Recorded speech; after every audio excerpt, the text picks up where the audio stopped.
Begley here with McIntyre Financial. I'm joined today by Eric Baker. He's one of our attorneys at McIntyre Elder Law. We are going to talk about trust today.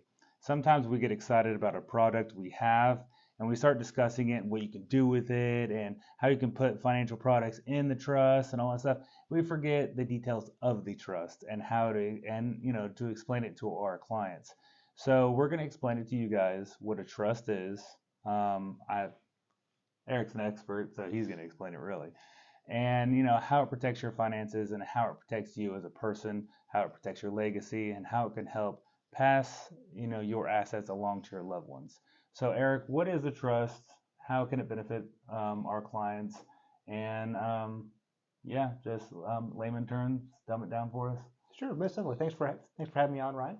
Mm-hmm. So what a trust is a separate legal entity, and what this entity does is it can hold property. So that whether that be liquid property, so that could be cash, gold, liquid assets like that. It could be real property like pieces of land or your home. What this separate legal entity is you can think of it like a corporation or an LLC. It's just its own separate legal identity. It holds that property. You have to name a trustee. A trustee is just simply a person who's running the trust, making sure that all the taxes get paid, making sure that the mortgage gets paid if there's any property taxes, all of that kind of gets situated, and make sure that the property is protected as well. If there's investment accounts, it's the trustee who's determining whether or not to purchase stock A versus stock B. So that person, for all intents and purposes, is running the trust. You can name that person. Two different types of trust. There's a revocable trust. With a revocable trust, you're still in full control over the trust. So if you wanted to change any of the terms of that trust, you're free to do so. If you want to change who the ultimate beneficiary is, again, you're free to do so. If you want to pull property out of the trust, again, you're free to do so. With the other type of trust is an irrevocable trust. And with an irrevocable trust, you've lost control over that asset.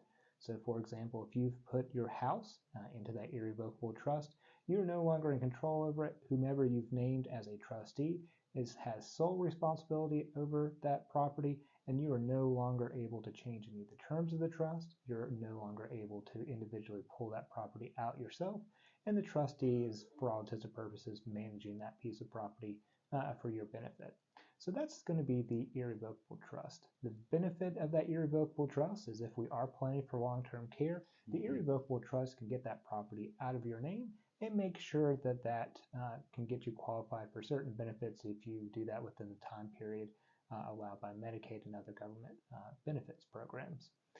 With a revocable trust, it's still going to be considered your asset. So while a revocable trust can be great for avoiding probate, and making sure that if you have a complex scheme on how you want people to receive assets, or maybe receive that over multiple generations, a revocable trust could be a great option.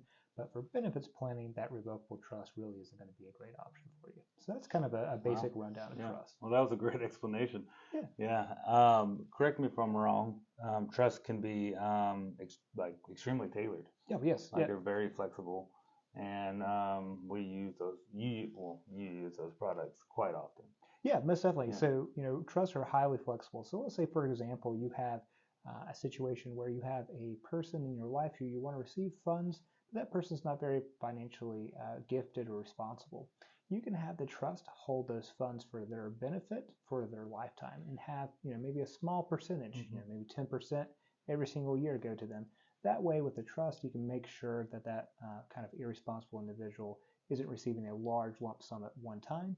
If you did have just a simple will, or if you pass without a will, they're going to receive that whole gift right away, which could really cause some issues. Yeah, of course. When I was 18, if you gave me $1 million, I'd be spending it all a lot different things that I'd be spending on now. You know what I'm saying? Right. I'd be paying off houses and credit cards now, not buying big trucks and jacking them up, right? So, so there are really, really great benefits to having a trust. I love trusts. I think they are super amazing tools.